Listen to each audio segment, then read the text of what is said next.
যাবৎ মাননীয় মন্ত্রী গৌতম রায় মহাশয় বক্তব্য রেখেছেন এবং তার পূর্বে কৃপাদা বক্তব্য রেখেছেন। তারপরে আমার আর কিছু বলার থাকে না। আমি কয়েকটা কথা আপনাদেরকে বলি, আমি সমস্ত নির্বাচনে আপনাদেরকে বলবো, কিন্তু তারপরে এত বড় জনস্রোত আজকে নেমেছে, কয়েকটা কথা আপনাদেরকে আমার বলা প্রয়োজন। আমি বিশ্বাস করি পরম পিতার আশীর্বাদ আমার কাছে আছে, তাই বলে আমি টিকিট পেয়েছি।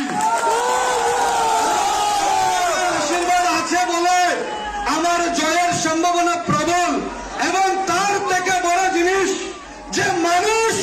যে মানুষটা আমার সাথে আজ মঞ্চে আমার পাশে দাঁড়িয়েছে, এর থেকে বড় গ্যারান্টি কিছুই হতে পারে না।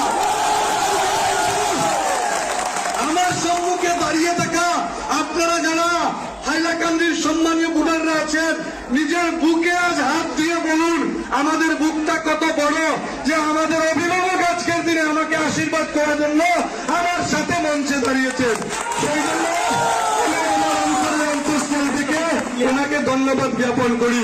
বন্ধুগণ, মাননীয় মুখ্যমন্ত্রী এই বিধানসভার প্রার্থী হিসেবে আমাকে দায়িত্ব দিয়েছেন, কিন্তু আমি বিধায়ক নয়, আমি প্রার্থী নয়, আমি আপনাদের ঘরের ছেলে হয়ে যারা ছোট তাদের বড় ভাই, যারা আমার সমবয়সী তাদের বন্ধু এবং যারা বড় তাদের ভাই ভাতিজা হিসাবে একজন ঘরের ছেলে হিসাবে আগামী 5 বছর আপনাদের জন্য 24 ঘন্টা কর্মরত থাকবো।